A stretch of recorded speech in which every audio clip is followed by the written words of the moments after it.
안녕하세요 여러분. 저는 메이크업을 전공하고 있는 고등학생 유튜버 남시은이라고 합니다. 제가 오늘 찍어볼 컨텐츠는 바로 피어싱 관련 영상이 될 것 같은데요. 작년 11월, 12월쯤에 첫 번째로 피어싱 영상을 업로드했을 때 굉장히 감사하게도 많은 분들께서 관심을 많이 가져주셔가지고 이렇게 두 번째로 들고 오게 되었습니다. 그동안에 제 귀에서 있었던 일들이나 아니면 겪었던 시행착오들을 이야기를 해보려고 하는데요. 만약에 지금 이 영상을 처음 보신 분들이라면 저번 영상과 연결된 부분이 많을 것 같거든요. 이쪽이나 이쪽쯤 어디인지 모르겠지만 어쨌든 영상 카드를 걸어놓도록 할 테니까 그걸 먼저 보고 오시는 걸 추천드리도록 하겠습니다. 가장 먼저 제 귀에서 있었던 일이라고 한다면 귀에 피 멍든 귀에 피 멍든 거를 들 수 있을 것 같은데요. 귓바퀴가 잘못 뚫리고 제거를 하고 난 다음 날 제 귀를 확인해 보니까 무슨 타노스 귀처럼 시퍼렇게 빨갛게 피멍이 들어있는 거예요.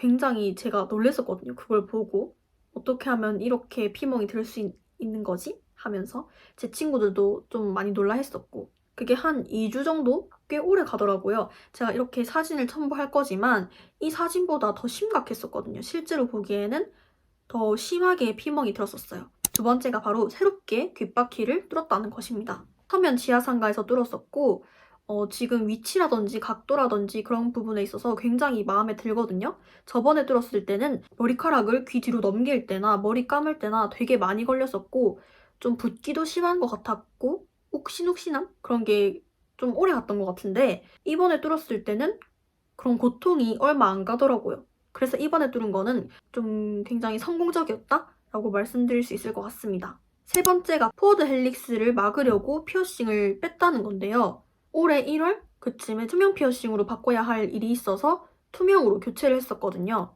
그 피어싱 샵에서 어떻게 말씀을 해주셨냐면 이거 뭔가 잘못 뚫린 것 같은데?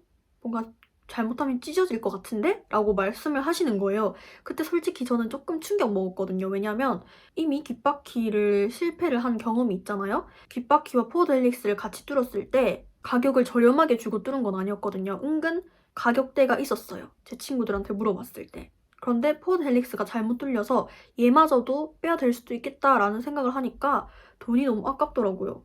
저는 학생 신분이라서 부모님께 용돈을 받아서 사용하고 있는 상황이기 때문에 그런 점에 있어서 더욱더 아쉬운 느낌이 들었었어요. 그 이후로 피어싱에 관해서는 신경도 안 쓰고 한 몇 개월을 지냈었어요. 그러고 얼마 전, 한 1개월 전인가? 갑자기 그 말이 떠오른 거죠, 제 머릿속에서. 잘못하면 찢어질 수도 있다, 잘못 들린 것 같다 라는 그 말이 갑자기 머릿속에서 떠오르기 시작한 그 시점부터 마음에 안 들기 시작하는 거예요. 계속 신경 쓰이고. 뭔가 만져봤을 때 찢어질 것 같은 그런 불안한 느낌도 들고 귓바퀴 새로 뚫으러 갔을 때 포워드 헬릭스도 한번 봐달라고 했어요. 상태를 확인을 했더니 그 언니분이 자극만 주지 않는다면 지금 당장 찢어질 것 같진 않다. 찢어진다 하더라도 2년 뒤쯤이나 찢어질 것 같다라고 말씀을 하시는 거예요. 아, 지금 당장 찢어지진 않는다는 거구나. 라는 안도감이 들었었어요. 그냥 새로운 피어싱으로 교체를 했었습니다.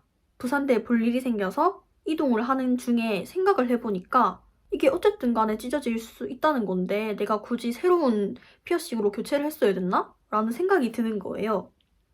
부산대에 있는 피어싱 새로운 샵을 두 번째로 가서 이너컨츠 피어싱 바꾸는 김에 포워드 헬릭스 그냥 막을 거라고 빼달라고 했죠. 그분께서는 또 뭐라고 말씀하셨냐면 겉에서 봤을 때는 나름 안정적으로 잘 뚫렸대요. 그런데 뒤에서 볼 때 구멍이 너무 잘 보인다 라고 하시는 거예요. 이건 누가 봐도 겉으로 뚫린 게 맞다. 잘못하면 찢어질 확률이 높은 것도 맞다 라고 하시는 거예요. 그래서 저는 그 말을 듣고 좀 배신감? 믿었던 샵에 대한 배신감도 들었었고요. 믿고 거르기로 했죠. 그냥 믿고 하기로 했죠.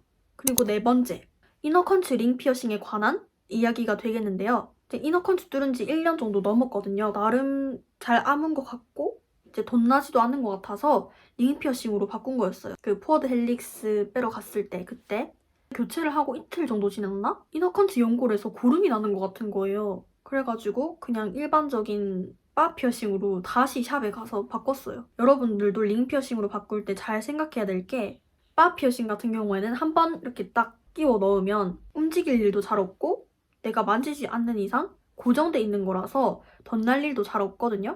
근데 링 피어싱 같은 경우에는 고개를 숙이거나 머리를 이렇게 움직이거나 했을 때 위로 갔다가 아래로 갔다가 이렇게 움직일 수 있는 경우의 수가 많아서 덧날 확률도 높아져요.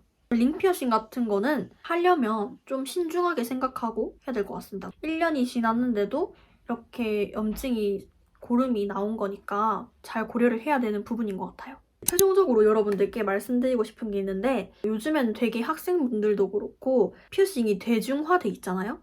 연예인들도 그렇고 되게 많이 뚫기 때문에 그냥 별거 아니다라고 생각을 할 수 있는데 그러다가 정말 피볼 수가 있거든요. 극단적으로 말하자면 저 같은 경우에도 되게 많은 시행착오를 겪었고 결론적으로는 되게 신중하게 피어싱 샵이나 뚫을 위치 같은 거를 생각을 해보고 결정을 하셨으면 좋겠어요. 되도록이면 피어싱으로 유명한 샵을 가는 게 좋다고 생각을 하거든요. 왜냐면 그 나름대로 다 이유가 있을 거예요.